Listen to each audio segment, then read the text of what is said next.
This video tutorial explains the RGB vector scope functions of the LS7P monitor. Tap the screen to open the menu.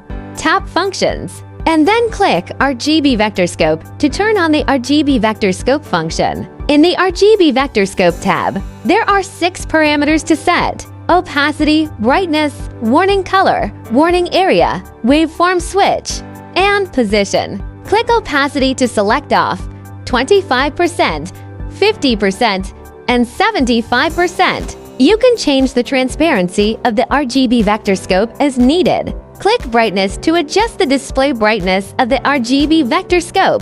Click warning color to turn on or off the overstandard areas on the RGB vector scope. Click warning areas to change the range of the too low or too high areas of the RGB vector scope. Click waveform switch to switch the size of the RGB vector scope. Click position to change the position of the RGB vector scope on the screen. The above is a complete introduction to the RGB vector scope function of the LS7P monitor.